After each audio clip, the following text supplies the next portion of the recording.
Masih bersama saya Manisa Putri dalam Kompas Pekalongan. Seorang lelaki Parubaya ditemukan tewas mengambang di sebuah sumur tua di Solo. Sebelumnya lelaki tersebut dilaporkan telah menghilang selama 2 hari.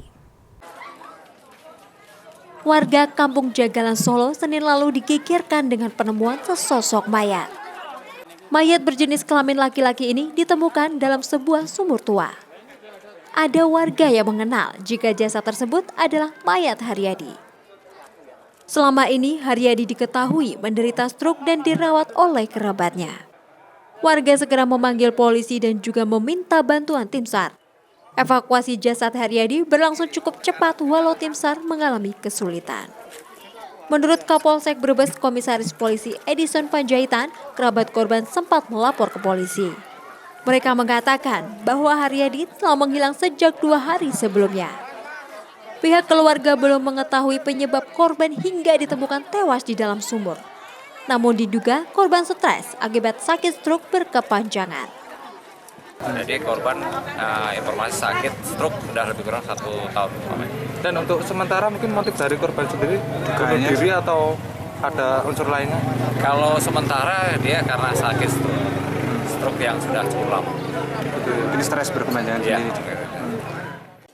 Oleh polisi, jasad korban segera dievakuasi ke Rumah Sakit Dr. Muwardi untuk diotopsi.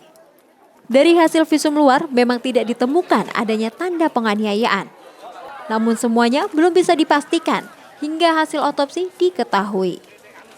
Jasad korban sendiri sudah membusuk karena sudah 2 hari lebih meninggal.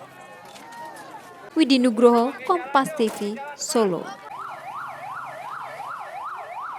Dugaan ibu pembunuh anak sendiri menderita gangguan jiwa terus didalami.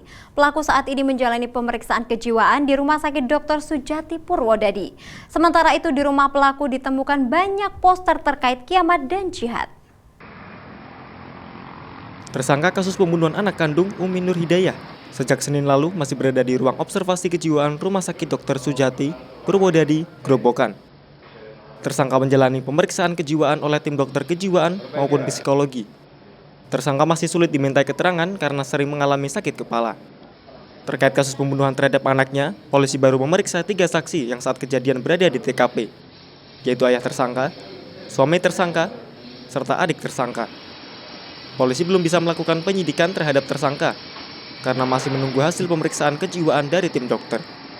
Sedangkan saksi-saksi yang sudah kita periksa itu baru 3 orang, yaitu suami pelaku, kemudian ayahnya pelaku, sama adiknya pelaku, yang dimana ketika setelah sesaat kejadian itu 3-tiganya ada di TKP.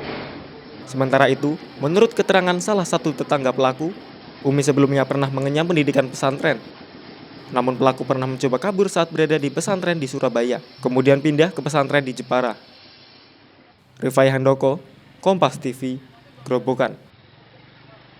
Pengoperasian 25 bus rapid transit bantuan dari Kementerian Perhubungan terkendala masalah administrasi. Administrasi yang dimaksud adalah adanya perubahan nama pada faktur bus sehingga menghambat pengurusan STNK di Mapolda Jateng. 25 bis bantuan dari Kementerian Perhubungan yang telah diterima Pemkot Semarang sejak Januari lalu hingga kini masih terparkir di Terminal Bis Mangkang, Semarang. Bis-bis bantuan ini sedianya akan dioperasikan untuk peremajaan bis BRT Koridor 1, jurusan Mangkang Penggaron, dan Koridor 2, Terboyo Sisemut.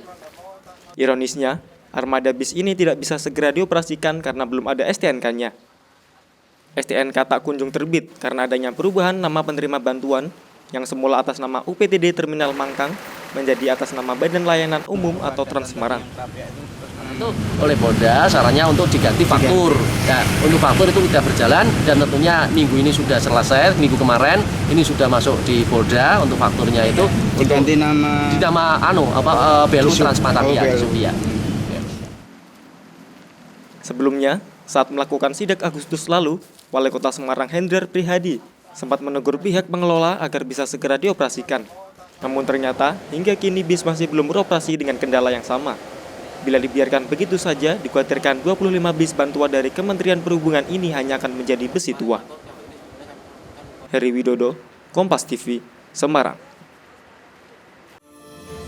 Selepas jeda berikut, kami akan mengajak Anda berkunjung ke Masjid Al-Fairuz Pekalongan yang dibangun menyerupai Masjid Nabawi.